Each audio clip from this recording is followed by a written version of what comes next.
여호와께서 모세에게 말씀하여 이르시되 이스라엘 자손에게 명령하여 불을 켜기 위하여 감람을 찢어낸 순결한 기름을 내게로 가져오게 하여 계속해서 등잔불을 켜둘지며 아론은 회막안 증거궤 회장 밖에서 저녁부터 아침까지 여호와 앞에 항상 등잔불을 정리할지니 이는 너희 대대로 지킬 영원한 규례라. 그는 여호와 앞에서 순결한 등잔대 위에 등잔들을 항상 정리할지니라. 너는 고운 가루를 가져다가 떡 12개를 굽되 각 덩이를 10분의 2 에바로 하여 여호와 앞 순결한 상 위에 두 줄로 한 줄에 6씩 진설하고 너는 또 정결한 유황을 그 각 줄 위에 두어 기념물로 여호와께 화제를 삼을 것이며 안식일마다 이 떡을 여호와 앞에 항상 진설할지니 이는 이스라엘 자손을 위한 것이요 영원한 언약이니라. 이 떡은 아론과 그의 자손에게 돌리고 그들은 그것을 거룩한 곳에서 먹을지니 이는 여호와의 화제 중 그에게 돌리는 것으로서 지극히 거룩함이니라. 이는 영원한 규례니라.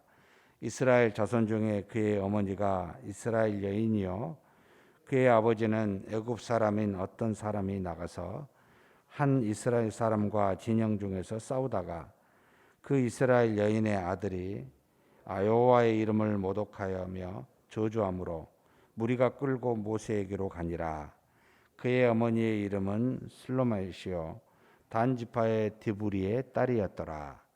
그들이 그를 가두고 여호와의 명령을 기다리다니 여호와께서 모세에게 말씀하여 이르시되 그 저주한 사람을 진영 밖으로 끌어내어 그것을 들은 모든 사람이 그들의 손을 그의 머리에 얹게 하고 온 회중이 돌로 그를 칠지니라. 너는 이스라엘 자손에게 말하여 이르라. 누구든지 그의 하나님을 저주하면 죄를 담당할 것이요 여호와의 이름을 모독하면 그를 반드시 죽일지니 온 회중이 돌로 그를 칠 것이니라. 거류민이든지 본토인이든지 여호와의 이름을 모독하면 그를 죽일지니라. 사람을 쳐 죽인 자는 반드시 죽일 것이요 짐승을 쳐 죽인 자는 짐승으로 짐승을 갚을 것이며 사람이 만일 그의 이웃에게 상해를 입혔으면 그가 행한 대로 그에게 행할 것이니 상처에는 상처로 눈에는 눈으로 이에는 이로 갚을지라. 남에게 상해를 입힌 그대로 그에게 그렇게 할 것이며 짐승을 죽인 자는 그것을 물어줄 것이요 사람을 죽인 자는 죽일지니 고류민에게든지 본토인에게든지 그 법을 동일하게 할 것은 나는 너희의 하나님 여호와임이니라. 모세가 이스라엘 자손에게 말하니 그들이 그 저주한 자를 진영 밖으로 끌어내어 돌로 쳤더라. 이스라엘 자손이 여호와께서 모세에게 명하신 대로 행하였더라. 아멘. 24장은 성소, 지성소와 성소 중에 성소에 있는 등잔대와 이제 진설된 상위에 있는 떡에 관한 내용을 어떻게 하라라고 주신 말씀입니다. 성전이라고 하는 곳 안에 이제 성소는 우리 하나님의 백성, 하나님의 거룩한 자녀들을 상징하는 것이요. 지성소는 하나님을 상징합니다. 그래서 지성소 안에는 딱 한 가지가 있는데 바로 하나님을 상징하는 법궤가 있습니다. 완전히 거룩해서 거룩하신 하나님만을 하나님이 임재하여 계시는 그렇게 여겨 거룩한 것 중에 거룩하다라고 해서 지성소라고 불렀고 그리고 바로 지성소 앞에는 똑같은 크기입니다만 딱 세 가지가 있었습니다. 바로 지성소 앞에 문 앞에 있는 휘장 앞에 있는 것은 향단이 있었습니다. 금으로 만든 향단에 지속적으로 향이 피워지는 이것은 하나님의 백성들이 하나님 앞에 나와 기도하는, 그래서 제사장이 아침과 저녁으로 항상 향을 피우는 그와 같은 일들을 하였고, 그리고 이제 지성소를 향해서 오른쪽에는 그 거룩한 빵을 12지파가 12지파를 상징하는 12개의 빵을 두 줄로 둬서 구약의 백성을 상징하고 있고, 왼쪽 배에는 금 촛대, 7촛대 이외에 등잔을 두어 미래에 있을 신약의 하나님의 자녀를 상징하는, 그래서 성소는 거룩한 하나님의 자녀의 백성을 의미하고 지성소는 하나님을 의미해서 이 두 가지가 한꺼번에 연합하여 하나가 되는 하나님의 영광, 하나님의 역사 속에 있는 하나님의 자녀요 교회들을 상징하고 있는 그런 의미로 이 성전이 그렇게 구성되어 있습니다. 그 중에 지금 오늘 읽은 본문은 24장의 초반부에 그 7촛대에 있는 등잔 불을 정리하라는 겁니다.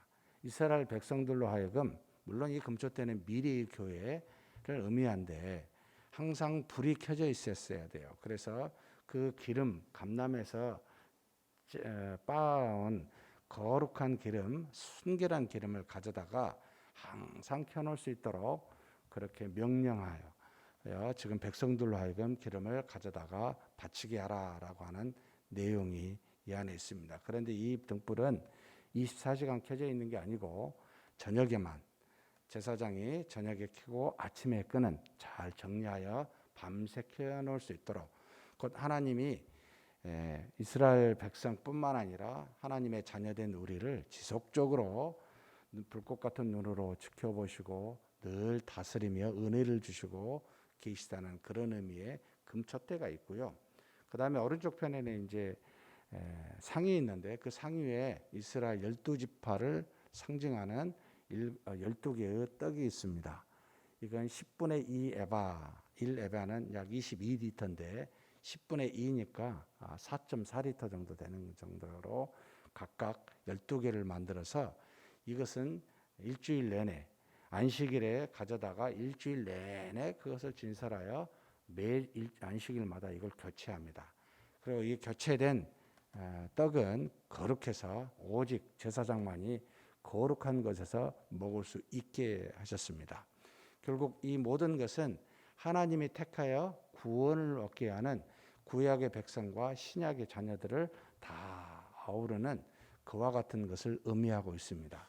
하나님께 드려진 거룩한 자들이다라는 의미입니다. 그래서 이것을 잘 관리하는 것이 제사장의 모습이다라고 가르쳐주고 있습니다. 사랑하는 성도 여러분, 하나님의 거룩한 영광은 하나님과 하나님이 택한 백성, 곧 자녀인 우리와 연합하여 있었을 때 나타나고 증거됩니다. 하나님이 없는 우리가 갖는 영광도 존재하지 아니하고 우리가 없는 하나님만이 가지고 있는 영광도 없습니다. 하나님은 처음부터 하나님 자신이 하나님의 형상대로 우리를 만들어서 하나님과 영원히 연합한 모든 만물 중에 피조물 중에 우리 인간만이 그렇게 하나님과 연합하여 거룩하게 살도록 하셨습니다. 그런데 우리의 죄로 말미암아 그와 같은 것을 깨뜨렸으므로 하나님이 구약의 아브라함의 후손을 통해 신약의 예수 그리스도를 믿는 믿음을 통해 하나님의 거룩한 자녀의 백성이 하나님의 은혜 가운데 다시 연합하여 하나님의 거룩한 모습을 드러내게 하는 그와 같은 은혜를 주셨습니다. 이것이 바로 성전의 모습이다라고 가르쳐 주십니다. 근데 이것만 있는 건 아니에요. 이렇게 하나님이 하실 일은 어쩌면 다 행하셨어요. 근데 우리에게 요청하는 겁니다. 나도 거룩하니까 너희도 거룩해야 되지 않겠냐 해서 구약의 백성에게는 굉장히 행한 대로 그 거룩함을 드러내게 하셨습니다. 지금 여기 이스라엘 백성 중에 어머니가 이스라엘 사람이요, 아버지는 애국 사람 중에 한 사람이 아마 이런 문제 가지고 누군가 다투었던 모양이에요. 이야기를 하다가 다투다가 그만 하나님의 이름을 모욕하고 저주하는 일이 발생하게 되고 이것을 듣게 됩니다. 그래서 이스라엘 백성이 그를 끌어다가 모세에게 데리고 와서 어떻게 하면 좋습니까? 라고 물을 때 하나님께서 모세에게 이야기합니다. 딱 세 가지 조건입니다. 하나님이 죽이라라고 하는 율법에 나와 있는 종류가 4가지 종류가 있는데, 하나님의 이름을 모독하고 저주하는 자, 두 번째는 너의 자신의 어머니나 아버지, 부모를 모독하는 자, 세 번째는 살인하는 자, 네 번째는 간음하는 자. 이 4종류는 돌로 쳐 죽이게 되어 있습니다. 하나님의 거룩함을 그 백성 안에서 본인뿐만 아니라 다른 사람에게까지 그 거룩성을 훼손할 수 있기 때문에 굉장히 엄하게 이것을 다루게 하셨는데, 지금 오늘 여기 레위기서 24장은 율법이 정해진 뒤에 첫 번째로 돌로 쳐 죽임을 당하는 케이스로 지금 보여주는데, 하나님의 이름을 모독하는 자 돌로 쳐서 밖에 죽이라 했는데 3가지 조건이었습니다. 첫째는 진영 밖에서 하라는 겁니다. 진영 안에는 거룩합니다. 하나님의 백성들이 살고 있는 곳입니다. 아무리 이 거룩한 것을 깨뜨리는 사람이라 할지라도 진영 밖에서 돌로 쳐 죽이라. 진영 안에는 거룩한 행위로만 하고 밖에서 이런 일을 해라. 그리고 거기에는 또 한 가지 더, 심신이 약한 사람이나 어린아이들이 보는 것을 금하도록 하기 위해서 진영 밖에서 하게 하는 은혜가 있습니다. 두 번째는 반드시 그냥 죽이는 게 아니고 그 저주했던 사람들을 다, 지금 여기 보면 저주한 말을 들은 사람들은 그의 머리에 손을 얹게 있습니다. 무슨 말이냐면, 죽이기 전에 그냥 누구 한 사람의 말만 듣지 말고 확실한 증거가 있어야 되잖아요. 몇 사람에 의해서 증거가 분명히 있었을 때 돌로 쳐 죽여야 된다는 뜻입니다. 그래서 사람의 생명을 죽이는 일이지만, 거룩을 회복하게 하는 일이지만, 반드시 그에 따른 증거가 분명한, 그것도 한 사람이 아니라 여러 사람이 분명하게 들었을 때 이 일을 행하도록 하기 위해서 반드시 그와 같이 두세 사람의 증거를 가지고 한다. 그리고 세 번째는 한 사람으로 그냥 이렇게 죽이게 한 게 아니고 여러 백성들이 함께 돌로 쳐 죽이게 했습니다. 이 말은 무슨 뜻이냐면, 모든 사람이 이 사람의 죄에 대해서 생각하라는 거예요. 하나님의 뜻을 따라 죽이지만 이 죄가 악하다는 것을 알고 돌을 던지는 모든 사람으로 하여금 자신을 돌아보라는 겁니다. 그런 죄를 짓지 아니하도록. 그래서 그 거룩함을, 하나님의 백성이여 자녀다움을, 거룩함을, 그러니까 반면의 교사로 삼으라는 겁니다. 상당히 참 어떻게 이럴 수가 있을까 싶을 정도인데, 그 정도로 하나님은 우리에게 구약에서는 행한 대로 그대로 우리로 하여금 거룩을 유지하라고 그와 같이 엄하게 말씀하십니다. 그러면서 덧붙여서 모세에게 가르치시는데, 만약 짐승을 죽였냐? 그러면 짐승으로 갚으라는 거예요. 만약 어떤 사람이 똑같이 상해를 했냐? 그럼 상한 대로 그 사람에게 행하라는 거예요. 이는 이, 눈에는 눈. 눈을 만약에 다치게 하면 똑같이 다치게 한 사람한테 눈을 다치게 하라는 겁니다. 뭐 이럴 수가 있을까 싶을 정도인데, 그 정도로 하나님이 하나님의 백성을 거룩하게 함에 대해서 엄격하게 말합니다. 사랑하는 성도 여러분, 이것이 그리스도를 믿는 믿음으로 말미암아 지금은 그의 모든 죄에 대한 사함이 얼마나 큰지 모릅니다. 우리의 거룩이 우리 행위로 안 되니까 결국 그리스도를 믿는 믿음으로 하나님의 능력으로 우리가 우리의 죄의 사함을 받고 거룩을 갖게 됐습니다. 지금은 구약의 시대와 같이 행하지는 않지만 정말 은혜로운 시대에 믿음으로 이 모든 죄를 사함을 받는 시대가 되었습니다. 사랑하는 성도 여러분, 결국은 이 사람은 진영 밖에서 돌로 쳐 죽임을 당하였듯이 우리의 죽어있는 하나님 앞에 거룩하고 있지 않는 모습, 비록 그리스도로 말미암아 죄 사함을 받았지만 여러분 돌아보시고 우리가 기도로서 하나님 앞에 이것을 다 내놓음으로써 이 죄를 제거하십시다. 이것을 없앱시다. 이것이 하나님의 자녀다운 거룩한 모습이다라고 가르치고 있습니다. 그렇게 믿음 안에서 거룩한 행위로 하나님께 영광을 돌리는 저와 여러분이 되시길 주의 이름으로 축복합니다. 하나님 아버지 감사합니다. 우리는 거룩하신 하나님과 항상 연합하여 있는, 마치 등잔대에 있는 촛불과 같이 상위에 진설된 떡과 같이 하나님의 거룩한 자녀여 백성으로서 하나님과 연합한 거룩한 자로서 살아가게 해주시니 감사합니다. 구약의 하나님 앞에 하나님의 저주로 심판으로 말미암아 돌로 쳐 죽임을 당할 수밖에 없었던 하나님의 이름을 모독하여 그 거룩함을 훼손한 그와 같은 죄를 지었을 때 동일하게 돌로 쳐 죽임을 당하는 심판을 받게 되었지만, 이제 우리는 그리스도로 말미암아 하나님 앞에 거룩하지 아니한 모든 죄들이 사함을 받고 값없이 하나님으로부터 거룩한 존재가 되게 하여 주신 것 감사합니다.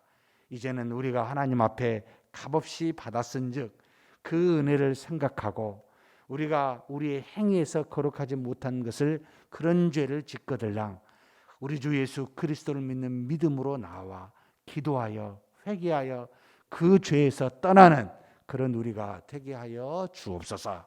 믿음 안에서 주신 행함으로 우리가 거룩한 모습을 증거하고 나타내는 하나님의 자녀 되게 하여 주옵소서.